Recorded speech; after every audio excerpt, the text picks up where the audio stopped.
भारत का संविधान जिस दिन लागू हुआ, हम उसको गणतंत्र दिवस के रूप में मना रहे हैं। इस देश का संविधान दुनिया का सबसे बड़ा और प्रभावी संविधान है। दुनिया में लोकतंत्र को सही अर्थों में परिभाषित करने वाला ये हमारा भारत का संविधान है। इस गणतंत्र दिवस के अवसर पर मैं आप लोगों के माध्यम से सभी दर्शकों को और इंदौर की जागरूक जनता को गणतंत्र दिवस की शुभकामनाएं देता हूं और ये कामना करता हूं कि इंदौर की जनभागीदारी और इंदौर की ताकत सभी को संदेश दे और इस गणतंत्र को मजबूत करे। मेरी ओर से गणतंत्र दिवस की आप सभी को बहुत शुभकामनाएं। गणतंत्र दिवस के मौके पर प्रदेश के मुख्यमंत्री व इंदौर जिले के प्रभारी मंत्री डॉक्टर मोहन यादव ने नेहरू स्टेडियम में ध्वजारोहण किया। राष्ट्रगान के बाद रथ में सवार होकर परेड की सलामी ली।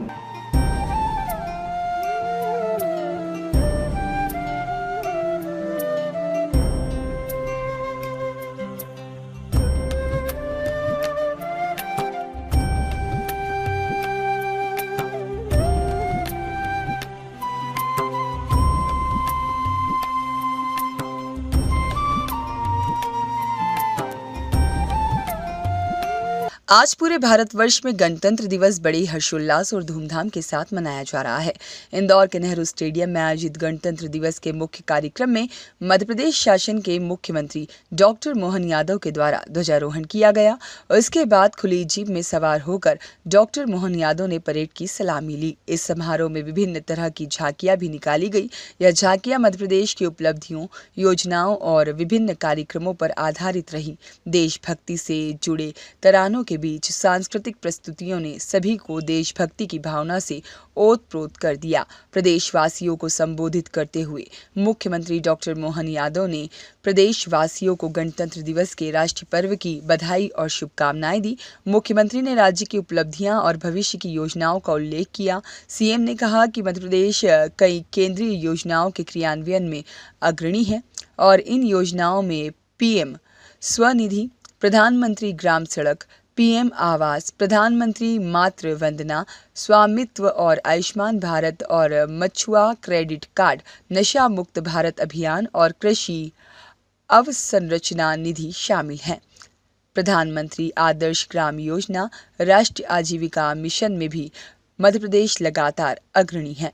मुख्यमंत्री डॉक्टर मोहन यादव ने कहा कि इंदौर ने अपनी गौरवशाली विरासत के दम पर एक अलग ही पहचान बनाई है। यह हमारे लिए गौरव की बात है और कई बातों को लेकर दूसरे शहर इंदौर से प्रेरणा लेते हैं। वहीं महू के मालवी लोक गायक भेरू सिंह चौहान को पद्मश्री पुरस्कार पर भी मुख्यमंत्री डॉक्टर मोहन यादव ने खुशी जाहिर की है। वहीं इस दौरान निजी और शासकीय विद्यालयों के विद्यार्थियों ने सांस्कृतिक कार्यक्रमों की प्रस्तुतियां भी। सुदृढ़ीकरण और विद्यमान संगठनों के सशक्तिकरण पर केंद्रित है। आदरणीय प्रधानमंत्री जी के नेतृत्व में गरीबों के पक्के घर का सपना प्रधानमंत्री आवास योजना से साकार हो रहा है। योजना में प्रदेश के 36 लाख ग्रामीण और 8 लाख से अधिक शहरी परिवारों को पक्का मकान उपलब्ध कराया गया है। केंद्र सरकार द्वारा निःशुल्क राशन वितरण योजना को वर्ष 2028 तक बढ़ा दिया गया है। भारत सरकार द्वारा जनजाति ग्रामों में 100% सैचुरेशन के लिए धरती आबा जनजाति ग्राम उत्कर्ष अभियान प्रारंभ किया गया है। इस अभियान में मध्य प्रदेश के 51 जिले के 267 विकास खंडों के 11,000 से अधिक ग्रामों में निवासरत 18,58,000 जनजाति परिवारों की 93,23,000 आबादी को लाभान्वित करने का लक्ष्य रखा गया है। अभियान में 18 विभागों अथवा मंत्रालयों की 25 से अधिक जनहितैषी योजनाओं को चिन्हांकित करते हुए 5 वर्ष के लिए कुल वित्तीय प्रावधान 79,000 करोड़ का करने का योजना बनी है। रानी दुर्गावती श्री प्रति क्विंटल की दर से अधिकतम 3,900 रुपये प्रति हेक्टेयर की सहायता दी जा रही है। 0% ब्याज पर अल्पकालीन फसल ऋण के लिए इस वर्ष 600 करोड़ की राह रखने की जिद है और मुझे इस बात की प्रसन्नता है लगातार कृषि कर्मण पुरस्कार जीतते हुए हम अपने इस रिकॉर्ड को कायम रखे हुए हैं। लेकिन अब मुख्यमंत्री सोलर पंप योजना अब प्रधानमंत्री कृषक मित्र सूर्य योजना के नाम से हमने लागू की है, जिसके कारण कृषकों को सौर ऊर्जा के लाभ से लाभान्वित करने के लिए प्रदेश में अस्थायी विद्युत कनेक्शन लेने वाले लगभग 1.25 लाख किसानों को सौर ऊर्जा प्रदान किए जाएंगे। किसानों को अधिक दाम प्रदान करने वाली फसलों को लेने के लिए भी प्रोत्साहित किया जाएगा तथा फसल विविधीकरण को बढ़ावा दिया जाएगा। प्रदेश के सिंचित रकबे को अगले 5 वर्ष में 50 लाख हेक्टेयर से बढ़ाकर 100 लाख हेक्टेयर करने का लक्ष्य रखा है। दुग्ध उत्पादन बढ़ाने के लिए मध्य प्रदेश सरकार और राष्ट्रीय डेयरी डेवलपमेंट बोर्ड के माध्यम से MOU हुआ है। वर्तमान में प्रदेश के लगभग 6000 गांवों में प्राथमिक दुग्ध समितियां हैं।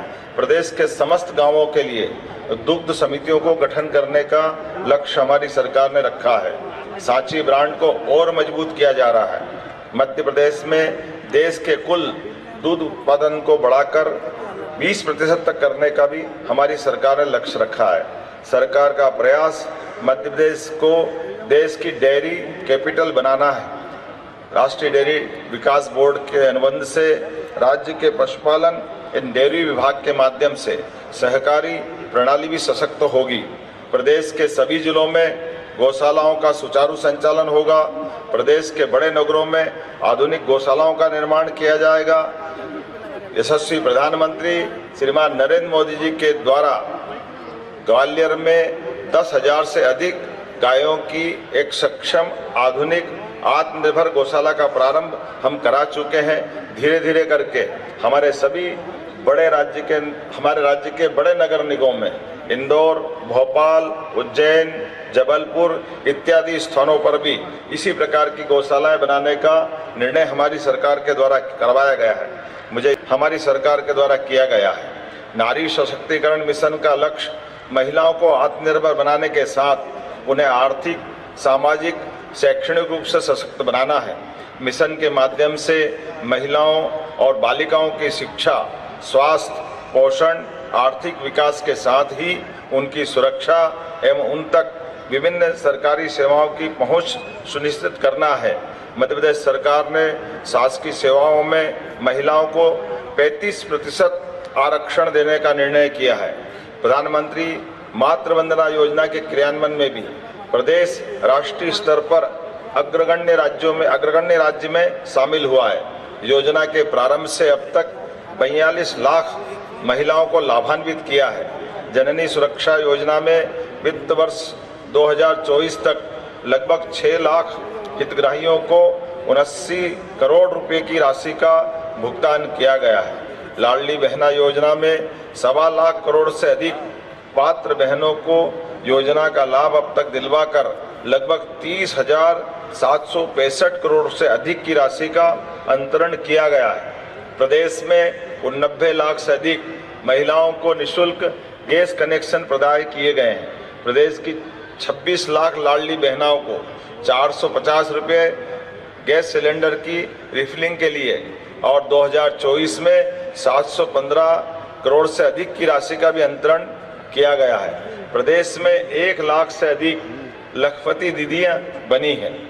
महिला श्रम पर आधारित उद्योगों, विशेष रूप से रेडीमेड गारमेंट्स इंडस्ट्री में प्रति महिला श्रमिक 5,000 रुपये के मान से प्रोत्साहन राशि देने का निर्णय हमारी सरकार के द्वारा किया गया है।